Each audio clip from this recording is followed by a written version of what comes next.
Om Shanti 29/1/2023 revised मुरली 2/12/1993। मुरली title number 1 बनने के लिए गुणमूर्त बन, गुणों का दान करने वाले महादानी बनो। मुरली का मनन चिंतन। ज्ञानी योगी महादानी सभी बने हैं, परंतु अखंड कोई कोई बने हैं। जो अखूट अटल और अखंड है वही विजय माला के विजयी मन के हैं। नंबर 1 बनने की सबसे आसान विधि है अखंड महादानी बनना। अखंड महादानी अर्थात निरंतर सहज सेवादारी, क्योंकि सहज ही निरंतर हो सकता है। वह 1 सेकंड भी दान के बिना नहीं रह सकता है। तो अपने को चेक करना है, मैं कौन सा दानी हूँ, अखंड महादानी या समय प्रमाण दानी या चांस प्रमाण दानी। अखंड महादानी 3 प्रकार के दान करने में बिजी रहते हैं। पहला है मनसा द्वारा शक्तियों का दान, दूसरा है वाणी द्वारा ज्ञान का दान, और तीसरा है कर्मों द्वारा गुणों का दान। वाणी का दान मेजॉरिटी करते हैं, ज़्यादातर करते हैं। मनसा द्वारा शक्तियों का भी दान यथाशक्ति करते हैं, जितनी शक्ति होती है उस हिसाब से करते हैं। परंतु कर्मों द्वारा गुण दान ये बहुत कम करते हैं। गुण दान बहुत कम करते हैं कर्मों द्वारा। वर्तमान समय चाहे अज्ञानी आत्माएं हो चाहे ब्राह्मण आत्माएं हो, दोनों को आवश्यकता है गुणदान की।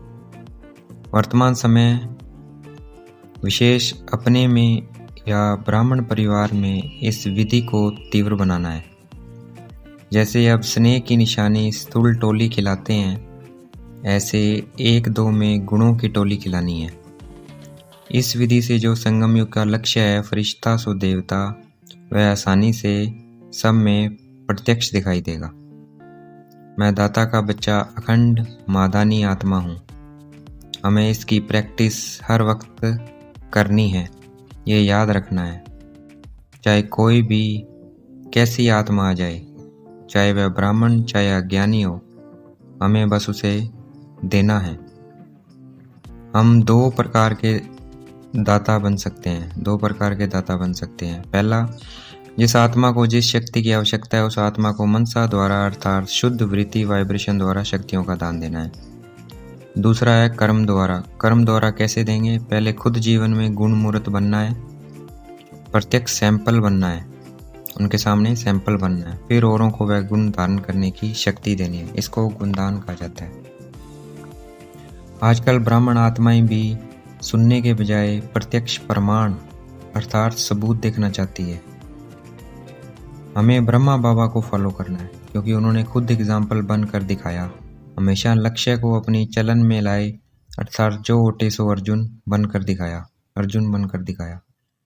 अगर फॉलो फादर नहीं करेंगे, दूसरों को देखेंगे तो नंबरवार बन जाएंगे। नंबर 1 आत्मा की निशानी है, वह औरों को सिंपल करने के लिए सैंपल बनती है, औरों के लिए आसान करने के लिए सैंपल बनती है।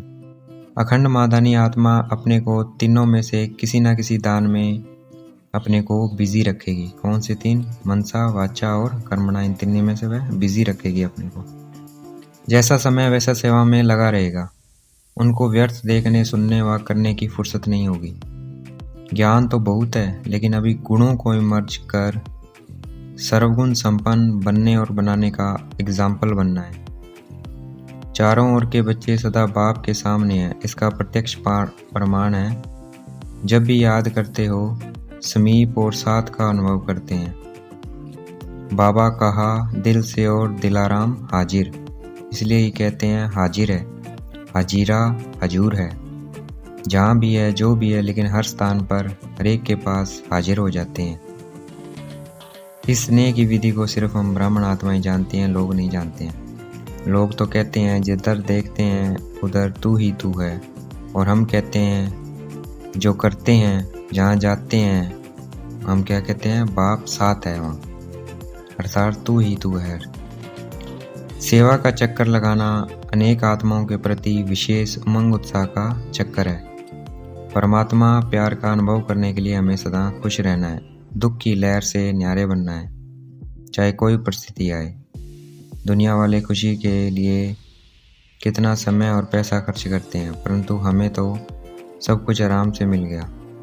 जितना हम इस खुशी को बांटेंगे उतना ये खुशी बढ़ती जाएगी, क्योंकि बांटना माना बढ़ना। इस वक्त दुनिया के पास हर वक्त दुख है और हमारे पास हर समय की खुशी है। दुखी को खुशी देना ये सबसे बड़े से बड़ा पुण्य है। हमें सदा याद रखना है मैं विघ्न विनाशक आत्मा हूँ। विघ्न विनाशक का जो यादगार है उसको प्रैक्टिकल में अनुभव करना है। हमें अचल स्थिति बनाने के लिए मास्टर सर्वशक्तिमान का टाइटल स्मृति में रखना है, याद रखना है। जो अपने को सदा सभी खजानों से भरपूर आत्मा अनुभव करता है वह कभी हलचल में नहीं आएगा। ये भरपूरता की निशानी है। जो जितना खाली होगा उतना हलचल में आएगा, चाहे वह संकल्पों द्वारा, चाहे वह वाणी द्वारा, चाहे वह संबंध स्मर्क द्वारा। जितना हम मास्टर सर्वशक्तिमान स्वरूप की स्मृति में रहेंगे उतना हलचल समाप्त होती जाएगी। जैसे शरीर का ऑक्यूपेशन इमर्ज रहता है, कभी मर्ज नहीं होता है, ऐसे ये ब्राह्मण जीवन का ऑक्यूपेशन इमर्ज रूप में रहे कि मैं मास्टर सर्वशक्तिमान आत्मा हूँ। जिसको मैं मास्टर सर्वशक्तिमान आत्मा हूँ ये मर्ज रहता है, उसकी निशानी होगी कि उसे हर कर्म में नशा होगा और दूसरों को भी अनुभव होगा कि ये शक्तिशाली आत्मा है। इस वक्त सभी आत्माएं अति कमज़ोर है, तो कमज़ोर आत्माओं को शक्ति देगा जो खुद मास्टर सर्वशक्तिमान होगा। मास्टर सर्वशक्तिमान की निशानी है कि जिस वक्त जो शक्ति जिस समय आवश्यक हो उस समय वह शक्ति कार्य में आ जाए। अपनी कंट्रोलिंग पावर को चेक करते हमें शक्तिशाली बनते चलना है। हमारे पास नॉलेज की शक्ति है, नॉलेज की शक्ति से विघ्न वार नहीं करेंगे, लेकिन खुद हार खा लेंगे वो विघ्न। इसी को ही मास्टर सर्वशक्तिमान कहा जाता है। आज की मुरली का वरदान, सहन शक्ति का कवच पहन, संपूर्ण स्टेज को वरने वाले विघ्न जीत पाओ। अर्थात अब हमें अलबेलापन अर्थात कर लेंगे इसको छोड़कर सहन शक्ति में मजबूत बनना है। सहन शक्ति ही सब विघ्नों से बचने का कवच है। जो ये कवच नहीं पहनते वह कमज़ोर बन जाते हैं। तो जो इस कवच को पहनेगा सदा उमंग उत्साह में रहेगा, तो संपूर्णता की स्टेज समीप आ जाएगी। आज की मुरली का स्लोगन, याद और सेवा की शक्ति से अनेक आत्माओं पर रहम करना ही रहम दिल बनना है। अच्छा, ओम शांति। शुक्रिया मेरे बाबा, शुक्रिया।